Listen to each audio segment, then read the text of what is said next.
Good morning everyone. তো তোমরা সকলে কেমন আছো? নিশ্চয়ই খুব ভালো আছো, আমিও খুব ভালো আছি। আজ সকাল সকাল চলে এলাম এক রেসিপি নিয়ে। আমি তো আর রান্নার ব্লগ খুলছি না, তাও বলছি একটা দারুণ একটা জিনিস বানাচ্ছি। দেখতে থাকো, দেখতে পাবে আমার নিজের হাতের তৈরি পাস্তা। আমি এখন রান্নাঘরে কি করছি? আমি এখন রান্নাঘরে রান্না করছি, কিন্তু সকালের টিফিন।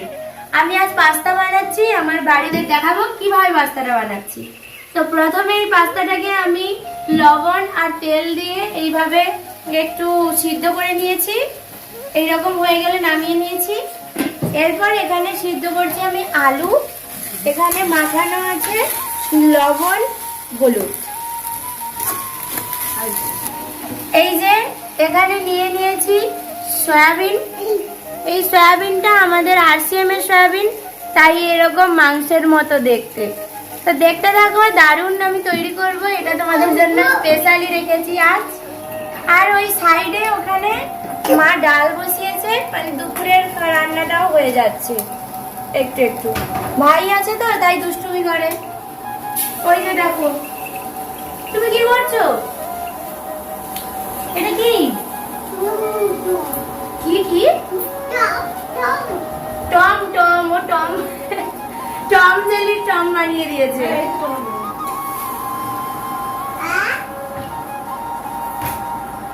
আর এই যে এখানে একটু টমেটো নিয়ে নিয়েছি, এই টমেটোটাও দেবো। এই না না না, তোমাকে পরে দেবো, পরে দেবো, পরে দেবো।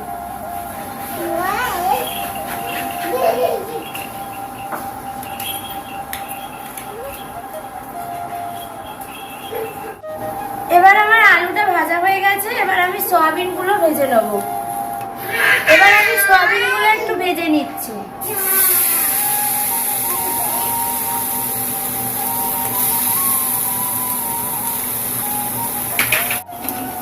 এবার আমি সয়াবিনটাই ঢেলে নিচ্ছি।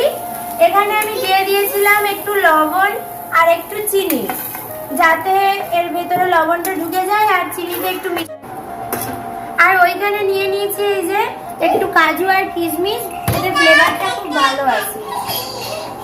এই পুকু, তুমি কি খাচ্ছ? কি খাচ্ছ?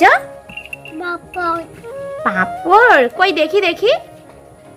ও পাপড়, আচ্ছা। আর কি খাবে? কুচুরি। কুচুরি, খিচুড়ি। কি? লবণ?